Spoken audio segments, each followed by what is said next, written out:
You want to become a full-time streamer, to stream, produce content, have an audience and know and love you, all while making great money. What if I told you it's extremely easy to get ahead of 99% of all streamers? At Twitch's peak in 2022, you actually only needed 26 average viewers to become the top 1% of all streamers. If that number still seems a little bit high, with 6 average viewers, you are already in the top 3.6% of all streamers. But how hard actually is it to get to that 1%? And no, it's not really just about being consistent. Streaming for 8 hours a day, 5 days a week, and convincing yourself that you're grinding harder than everybody else is one of the biggest mistakes that most beginners make. First of all, streaming has an extremely low barrier of entry. You can literally start with a laptop or phone if you wanted to, and gear really doesn't matter. When I first started streaming 3 years ago, this is what I used: a Lenovo Y5070 that I bought in 2014. It was absolutely terrible. I streamed Valorant that dropped to 7 FPS. It was a nightmare. But because anybody can start streaming, not every single person who is trying to stream is trying to make it a full-time job. A lot of people are streaming just for fun. Not everybody is actually trying to stream in order to make it a full-time career. We all have that one friend that streams once every 3 months and then, doesn't really interact with the audience or doesn't really do anything. They have minimum banners. Basically, they just do it as a hobby, and that's okay. But if you're watching this video, you want to grow, and that already puts you ahead of a lot of streamers. So let's jump in and talk about how you can be ahead of 99% of streamers. First, have a plan. It doesn't have to be specific to the point where you're spending 6 months planning and not really doing anything, but just to have a general idea. Do you want to be a VTuber, a facecam streamer? And what type of vibe, what type of impression do you want to give people? Do you want to do more educational stuff? Do you want to do more entertainment? These are all types of things that can be mixed together, but at the same time, it's good to kind of have an understanding of what you want to do. Branding matters when trying to establish a loyal community base, and while it is perfectly fine to pivot as you go, it's still a good idea to understand what type of audience you would like to attract. However, remember, it's much easier to steer a moving ship than one that is sitting in the docks. Don't spend 6 months planning it out and trying to predict the outcomes before even getting any feedback. Second, stop streaming. Okay, that's a little bit of exaggeration, but you know what I mean. Stream less. Only about 20% of your full time in content creation should actually be spending going live and interacting with your audience. But again, it really depends on whether or not you have the money to outsource. Spend the rest of the time planning, editing the content so you can maximize the amount of growth. And remember, streaming is great to interact with your audience, but the reach you can get for posting your content onto different social media platforms is actually so much more beneficial towards your time. As a small streamer, every time you go live, you might be able to get 10, hundreds, maybe potentially thousands of unique impressions. But by posting content onto different social media platforms, you can easily put yourself in front of thousands of people, if not millions if you do happen to go viral. And the best part is you can do that when you're offline as well. Remember, Twitch is great for community interaction, but it really does have a limitation when it comes to growth. A lot of people recommend streaming only 2 to 3 times a week at max, and streaming about 2 to 4 hours every single time you do go live. Remember, as we mentioned before, this really depends on how much time you have and how much of the stuff you're willing to outsource. This brings us to the next point: streaming for the clip, for the video, and not just for the stream. If you live stream 4, 5, 6 hours, what you really care about getting in that time is a good clip.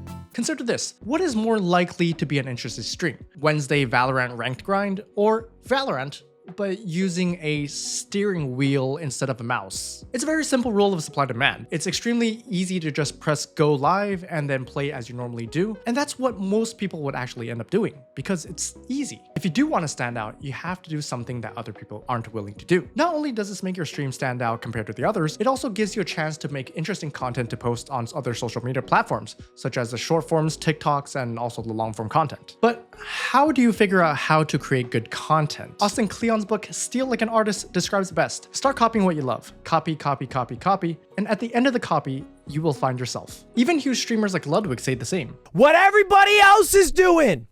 That's right! Yes, you do not have to rewrite the entire playbook. We do not need a New Testament. We're good. Jesus got it down the first time. In traditional businesses, people have to work on competitor analysis, and that applies to social media as well. Is there a particular trend that is working really well? Are people specifically interested in whatever type of content? What do people want to see? Once you figure that out, it's time to put your own twist to it. Understanding your own strengths while applying to a winning idea or formula is key to winning in the content creation scene. This brings us to a very important point: consume with intent. The next time you browse social media, continue consuming the content, but this time just pay a little bit more attention to the details. What makes this streamer interesting? How does their personality shape their community? What strategies do they use to keep their viewers engaged and consistently coming back for more? Now, this brings us to our next tip, which is setting up systems and schedules for yourself when making content and not just for streaming. This is something that most streamers actually struggle with. Creating content is one of those things that really heavily rely on you having your self-discipline. This is where consistency matters. Making sure that you stick to your stream schedule so that your audience know exactly when they can come to you for entertainment or education or whatever you normally stream. But the more important thing is actually knowing when to stop streaming. Even if you have a great stream where everybody is being engaged, chat activity is really high, or if you have a really big raid, knowing when to stop so that you can use that time effectively to go and edit your shorts, long form videos,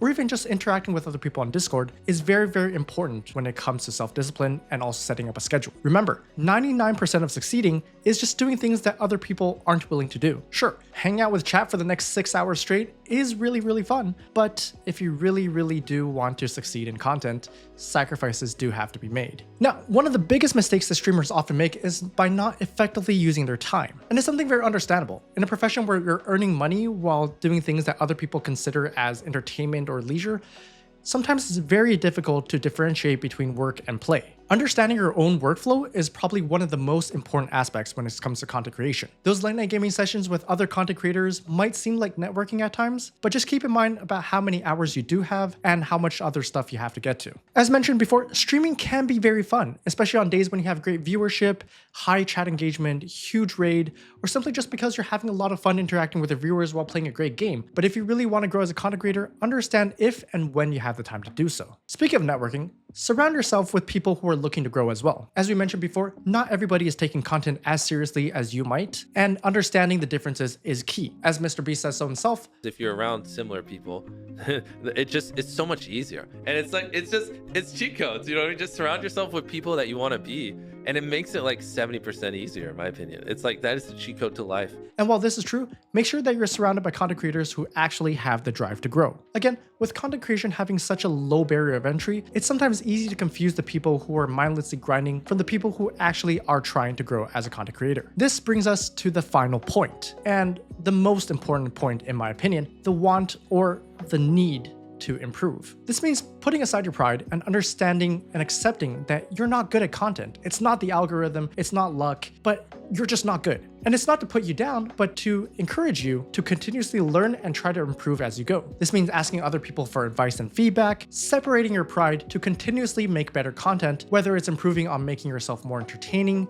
finding new content ideas, or simply just analyzing data. Content creation is not an easy profession, but by putting in the work, anybody could be the top 1%. And by watching this video, you already know that you are on the right track. But if you want to learn more about how to monetize as a content creator, consider watching this video next.